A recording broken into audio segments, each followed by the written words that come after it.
welcome to podcast Power Pop.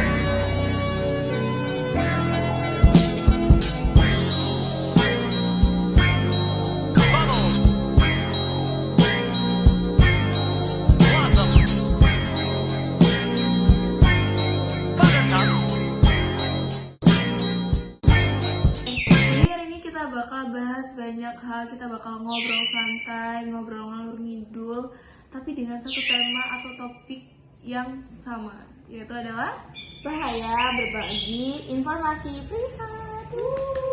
ini pasti bakal seru banget ya, karena apalagi seru. di era digital ini emang penting banget gak sih informasi privat ini. Oke. Nah, dari POV atau pendapat kamu itu gimana sih, Naj, tentang bahaya berbagi informasi privat itu?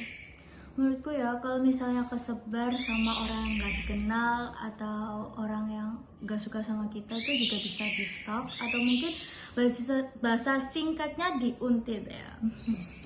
Kayak misalnya rumah kita bisa dilacak atau ya semuanya gitu. Kalau menurutmu? Kalau aku sih itu sih kejadian penyalahgunaan ya dari informasi-informasi yang kita berikan kepada orang yang kita nggak tahu itu siapa gitu. Kayak pencurian identitas atau pelacakan online gitu. Kebanyakan juga di aplikasi-aplikasi sih ya. Oke, Kalau menurut aku sih ini aku bakal relate ya sama anak muda sekarang yang emang lagi jomblo ya, cari cowok atau cari teman hidup mungkin, atau enggak cari teman aja buat ngobrol gitu. Biasanya kan ada ya, dan beberapa ada aplikasi-aplikasi yang kayak nggak bisa disebutin di sini kan, karena nggak dibolehin ya. Ini Kita nggak upload di baik. YouTube soalnya. Kita menghargai juga ya untuk aplikasinya tersebut. Biasanya itu terkadang ada yang berbasis telepon atau enggak ada yang berbasis chat gitu.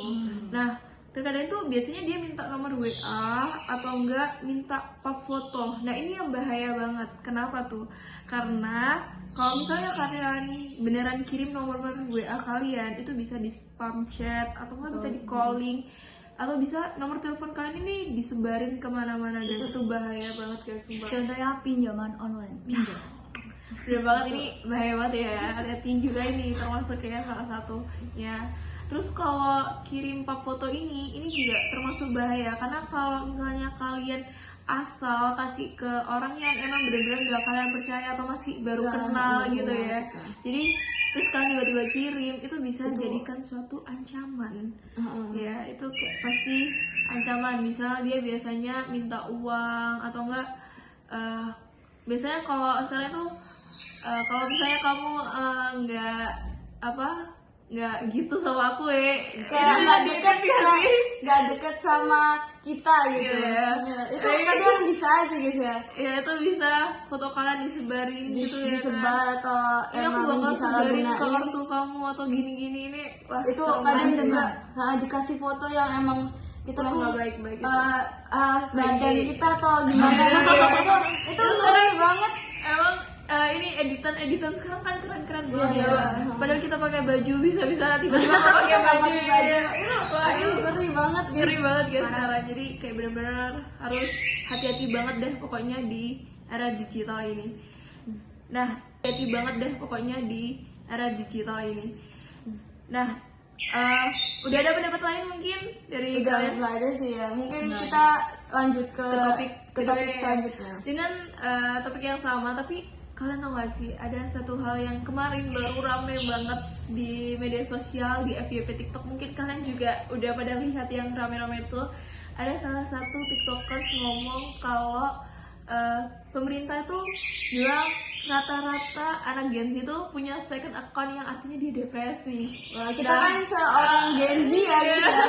Jadi kayak, wah ini kalau dari kalian ini tim pro atau kontra sih tentang itu ya, pendapat pemerintah ya? Kalau aku kontrak ya, karena emang wajar gak sih ya kalau kita punya second akun gitu.